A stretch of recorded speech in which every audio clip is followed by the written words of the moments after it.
searching for something to believe.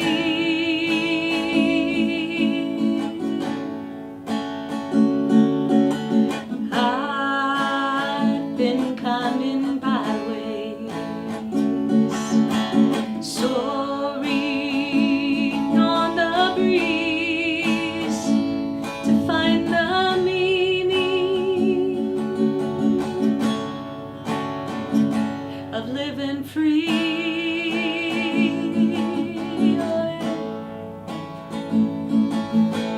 Found it in the water, found it in the stream, found it down a highway, a simple melody. So let the music ring,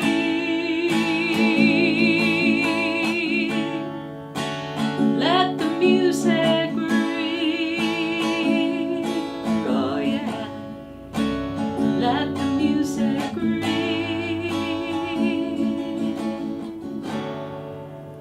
Hi everybody, I'm Mariann Smith, and so glad you could join with me today. I'd like to share a little bit of my journey through this music discovery and learning guitar and shape chords. And one thing about shape chords is that you can move in different positions on the guitar. You don't necessarily have to learn a new structure for a chord, and especially when you're in the beginning and you're trying to learn guitar and trying to find a way with your fingers around. So, and eventually you'll get there, right? But at first, just stacking the fingers together like this, middle, the pointer and middle and ring finger. And what we're starting out on is with an A chord structure. So on the guitar we have frets, right? Frets 1, 2, 3, 4, 5, 6, 7, 8, 9, 10, and so on and so forth. And so we're going to start at the second fret and the shape of the A chord. We're going to start on the second string up. And so our ring finger is going to go on that second string, and then our middle finger is going to go on the string just above that, the third string, and then our pointer finger is going to go on the fourth string up. So that's our A chord. So let's just try strumming that. With the A chord, we can strum most of the strings, maybe not the top one, but I'm using kind of an invisible pick hand position here. You can put the pick in between these two fingers, or you could just simply strum with these. Let's get acquainted maybe first with the low strings.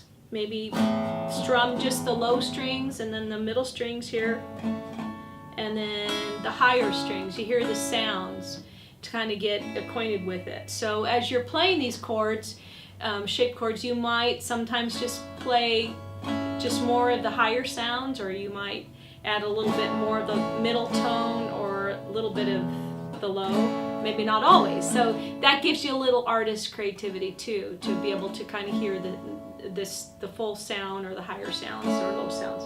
Okay, so with the A chord, now we're going to take that down to the first string, so that our ring fingers on the first string, our middle fingers on the second string, and our pointer fingers on the third string. So we're going to try strumming that.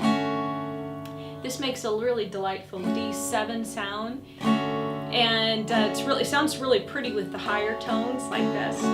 So there's our D. Now let's try moving back up to the A. So just almost like you're just tiptoeing back up with our fingers. Tiptoe.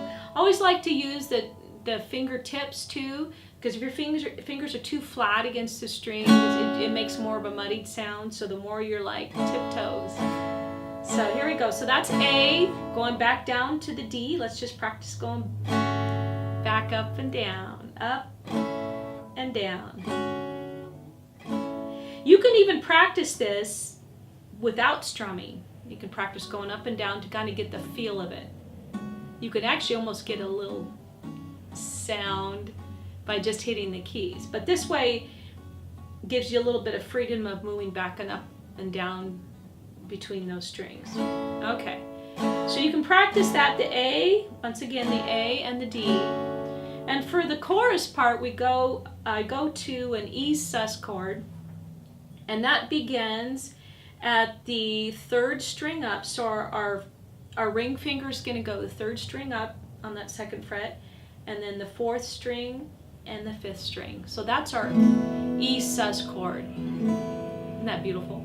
Nice, deep, rich sound. So E sus,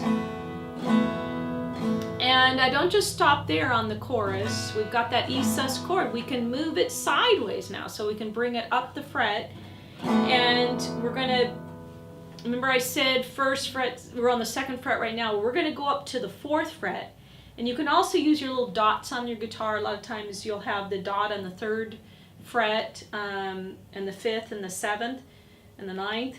So we're going to go the fourth fret, so that's just in between the two dots there. There's our fourth. It's a B sus chord, and we're using the same position as the E sus. Okay, third, fourth, and fifth, and then we're going to move up to the fifth, which gives us a C sus kind of sound. Third, fourth, and fifth, and then we're going to move up to the seventh, which gives us a D suspended sound, and that is going to take us back home. We're going to stop for a moment, and we're going to move our fingers back to the original A form, which is the second fret, second string, third string, and fourth string up, back to the A chord. All right?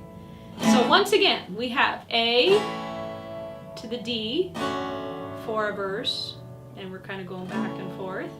All right? And then when we go to the chorus, we tiptoe on up to the third, fourth, and fifth string of that second fret, and we create an E sus chord. All right?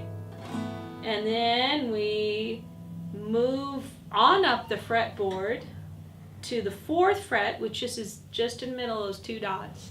Okay, for our B suspended sound, and then just move up one fret for a C suspended chord, and then up to the fifth one for a D suspended. Okay? Want to try that second verse with me? All right, we'll start off with the A. You ready? Here we go. So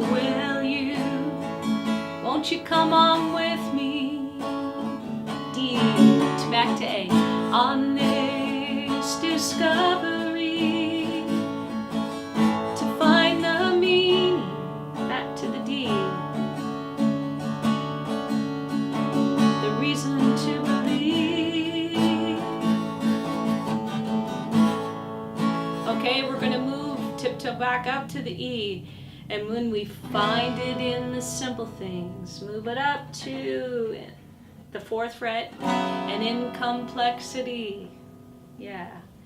And up to the fifth fret, we can lift the voices up to the seventh fret by the songs that we sing. All right, take a break, lift your fingers off, we're gonna go back to the A chord. So let the music read. Down to tippy-do, down to the D. Let the music read, back up to A. Oh, down to the D. Let the music read. All right, thanks for joining me. Hope to see you again soon.